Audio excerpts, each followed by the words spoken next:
clap de fin pour Paul Vecchiali.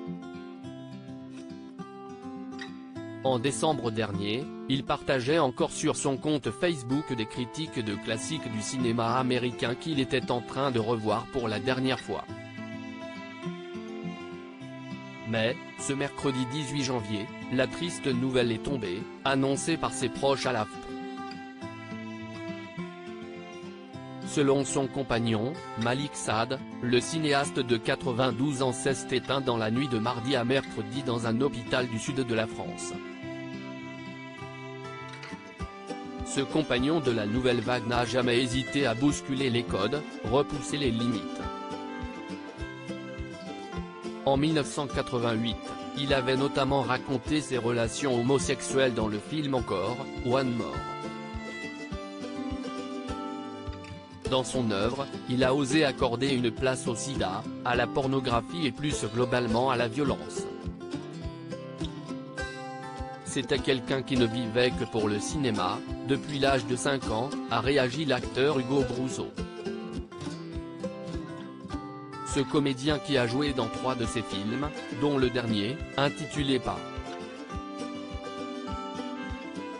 de quartier, sorti en 2021, tient à rappeler son audace artistique que l'on a pu apprécier en 60 années de carrière.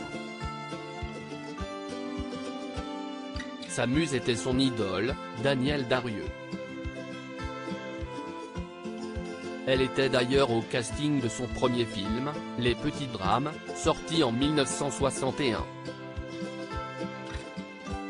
Un film muet avec Michel Piccoli. CIST Les Ruses du Diable qui est considéré comme son premier long métrage, en 1965. Ces tragiques décès de personnalités qui ont déjà marqué l'année 200-2350 films réalisés une vingtaine d'années plus tard, il mettra en scène un duo inédit Danielle Darrieux-Micheline Prel dans En haut des marches, en 1983. Un hommage à sa mère sur fond de traumatisme de la guerre. Les marches de Cannes, CIST en 2016 qu'il les avait montées, pour de vrai, aux côtés de Catherine Deneuve. Il l'avait dirigé dans son film Le Cancre sorti la même année. En homme libre, pas fan des compromis, Paul Vecchiali s'est souvent autoproduit. Celui qui a aussi écrit pour la Revue du cinéma et les Cahiers du cinéma laisse en formidable héritage une 50aine de longs métrages. Article écrit en collaboration avec 6 médias Crédit Photo, Capture YouTube La Syntech.